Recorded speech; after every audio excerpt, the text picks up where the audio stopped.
এখন আমার শেষ গন্তব্য হলো ইউরোপিয়ান কোর্ট অফ জাস্টিস। ইউরোপিয়ান কোর্ট অফ জাস্টিস হলো ইউরোপের সর্বোচ্চ আদালত। আপনারা যারা ব্যারিস্টারি পড়ছেন তারা হয়তোবা জানেন ইউরোপিয়ান কোর্ট অফ জাস্টিস আমাদের সবসময় এটার আম ব্যাখ্যা দেওয়া লাগছে। এই ইউরোপিয়ান কোর্ট অফ জাস্টিস কি? ঘুরি, ঘুরি বৃষ্টি পড়তেছে। মিষ্টি, মিষ্টি বৃষ্টি, বাট মুষলধারে বৃষ্টি পড়তেছে না। বাট আমি এনজয় করতেছি এই বৃষ্টিটা। বাংলাদেশি স্টাইলে বৃষ্টি হচ্ছে। লাক্সেমবার্গের রাজধানী লাক্সেমবার্গ সিটিতে এই ইউরোপিয়ান কোর্ট অফ জাস্টিস অবস্থিত।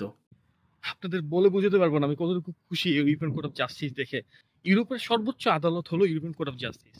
আমি আপনাদের একটা সুন্দর একটা উদাহরণ দিই। মনে করেন বাংলাদেশের সর্বোচ্চ আদালত হলো বাংলাদেশের সুপ্রিম কোর্ট অ্যাপিলেট ডিভিশন।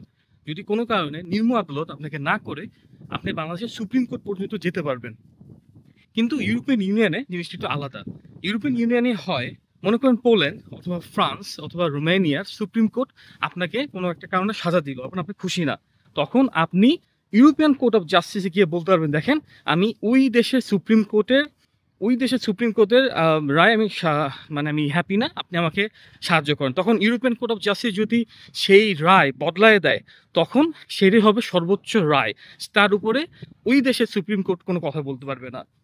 এই একটা প্রধান কারণ ছিল, অন্যতম প্রধান কারণ ছিল ইউকে ব্রেক্সিট করার কারণে ব্রিটিশরা তাদের সার্বভৌমত্বকে অনেক বড় গুরুত্বপূর্ণ দেয়। মনে করেন ইউকের যে হাউস অফ লর্ডস অথবা ইউকের যে supreme court European court of জাস্টিসের নিচে ছিল।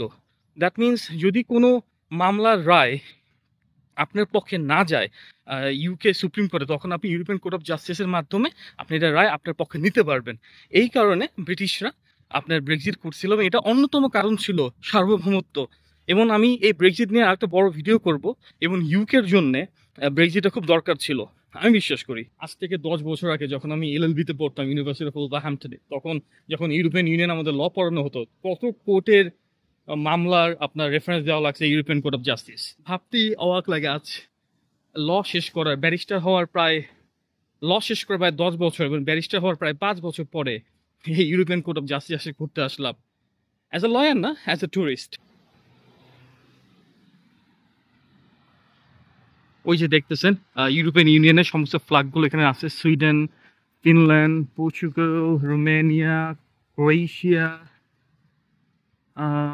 ইটালি, দেন আয়ারল্যান্ড, এবং এই সব দেশের সুপ্রিম কোর্টের উপরে এই ইউরোপিয়ান কোর্ট অফ জাস্টিস আছে। দ্যাট মিনস এরা ইউরোপিয়ান কোর্ট অফ জাস্টিস মানে ওদের সুপ্রিম কোর্ট সর্বোচ্চ আদালত না ইউরোপিয়ান ইউনিয়নের বা ওই দেশের। আপনাকে অবশ্যই ইউরোপিয়ান কোর্ট অফ জাস্টিস পর্যন্ত যেতে পারবেন। কিন্তু ইউকেতে ব্রেক্সিট হয়ে গেছে, এখন ইউকের সুপ্রিম কোর্ট হলো ইউকের সর্বোচ্চ আদালত। ইউরোপিয়ান কোর্ট অফ জাস্টিসের কোনো সে নাই এখানে। অসাধারণ একটা building. Maximum European court of জাস্টিসে আমরা কেস পড়তাম হলো আপনার ইমিগ্রেশনের কেস, তারপর ডাইরেক্টিভের কেস, ফ্রি মুভমেন্ট অফ রাইটসের কেস।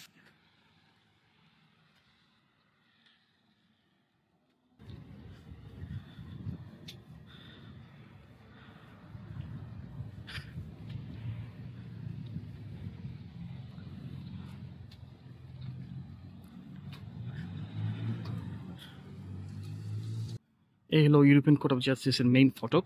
দেখেন এখানে লেখা আছে court the justice the union Europe, anyway এটা কি মনে ফ্রেঞ্চ ভাষায় লেখা। তো এই হলো ইউরোপিয়ান কোর্ট অফ জাস্টিস, ইউরোপিয়ান ইউনিয়নের সর্বোচ্চ আদালত।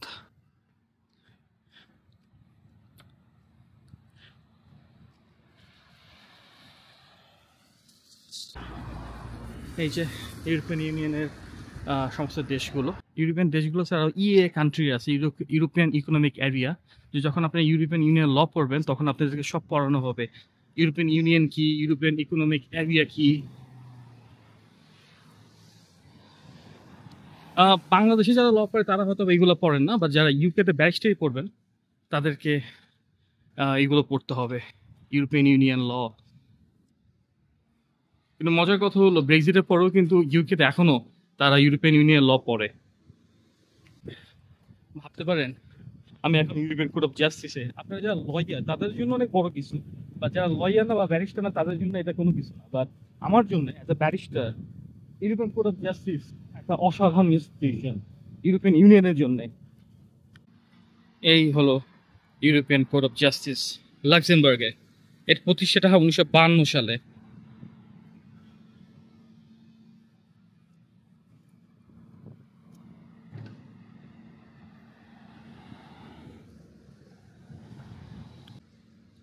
অসংখ্য ধন্যবাদ ইউরোপিয়ান কোর্ট অফ জাস্টিস থেকে আমার ভিডিওটি দেখার জন্য।